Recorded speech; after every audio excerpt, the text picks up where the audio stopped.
नमस्कार, स्वागत है आपका मनी 9 पर। मैं हूं आपके साथ अंकित राज सिंह और आज की इस वीडियो में हम बात करेंगे गोल्ड की, क्योंकि गोल्ड में निवेश करने वालों के लिए 2025 की शुरुआत काफ़ी शानदार रही है। जनवरी के बाद लगातार दूसरे महीने में गोल्ड में इन्वेस्टमेंट डिमांड जो है वो तेजी के साथ बरकरार है और इस बात की तस्दीक खुद गोल्ड ETF के आंकड़े कर रहे हैं। शेयर बाजार में साल 2024 के अंत में जो गिरावट का सिलसिला शुरू हुआ था वो साल 2025 की शुरुआत में भी बरकरार नजर आता है। ऐसे में लोग माहौल देखकर मार्केट से पैसा निकालकर गोल्ड और सिल्वर ETF में लगा रहे हैं, क्योंकि यहां पर पिछले साल की अगर हम बात करें तो वहां पर शानदार रिटर्न हमें देखने को मिले थे। वहीं इस साल की शुरुआत भी शानदार होने के साथ इस साल भी अच्छे रिटर्न मिलने का अनुमान है। यही कारण है कि लोगों का जो रुझान है वो गोल्ड ETF की तरफ बढ़ता हुआ दिखाई दे रहा है। वर्ल्ड गोल्ड काउंसिल की ताजा आंकड़ों के मुताबिक 2025 की शुरुआत में ग्लोबल लेवल पर गोल्ड ETF में निवेश 3 अरब डॉलर तक बढ़ा है। वॉल्यूम के लिहाज से इस दौरान निवेश में करीब 34.5 टन का इजाफा हुआ।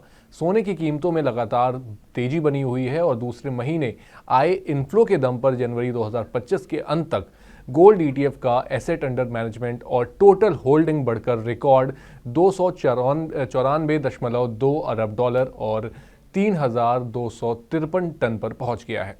वहीं ग्लोबल लेवल पर ट्रेड वॉर की आशंका और अमेरिकी डॉलर में कमजोरी सोने के भाव में तेजी लाने का काम कर रही है, जिसमें तकरीबन 8% का इजाफा रिकॉर्ड हुआ है।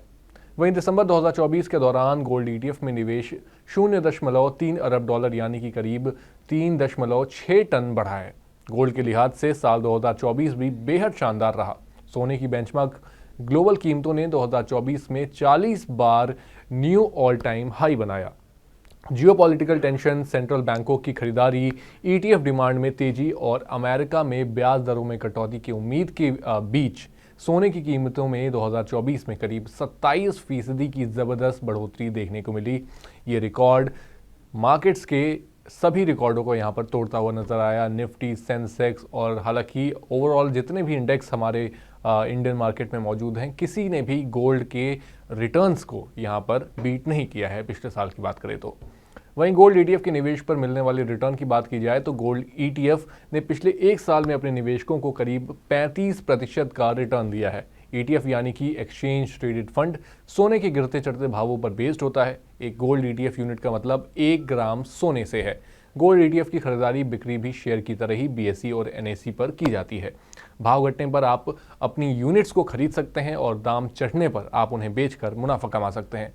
आपको बेचने पर उस समय के सोने के भाव के बराबर पैसे मिल जाते हैं।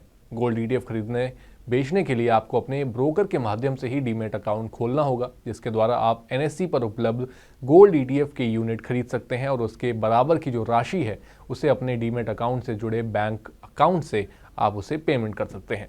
आपकी डीमैट अकाउंट में ऑर्डर लगने के 2 दिन बाद गोल्ड ETF आपके अकाउंट में डिपॉजिट हो जाता है। इसी ट्रेडिंग खाते के जरिए ही गोल्ड ETF को बेचा जाता है और बेचने के बाद आपका जो पैसा है वो आपके अकाउंट में वापस आ जाता है। वहीं गोल्ड ETF फंड्स की बात की जाए तो जिसने पिछले कुछ सालों में शानदार रिटर्न दिया है तो उसमें Birla Sun Life gold ETF, Nippon gold ETF, SBI gold ETF, Axis gold ETF के साथ साथ ICICI प्रूडेंशियल गोल्ड ETF का नाम शामिल है, जिन्होंने पिछले एक साल में करीब 30 से 35% का रिटर्न अपने निवेशकों को दिया। वहीं पिछले 3 सालों में इन्हीं फंड्स ने करीब 64% से 68% तक का रिटर्न दिया है। यानी अगर आप निवेश करना चाहते हैं तो फिलहाल गोल्ड ETF में निवेश करके आप एक साल में बढ़िया रिटर्न पा सकते हैं। आपको ये जानकारी कैसी लगी और क्या आप भी गोल्ड में निवेश करना चाहते हैं? हमारे साथ कमेंट बॉक्स में शेयर करें। साथ ही हमारे चैनल मनी 9 को सब्सक्राइब कर लें ताकि आपसे कोई भी ऐसी अपडेट मिस ना हो जाए।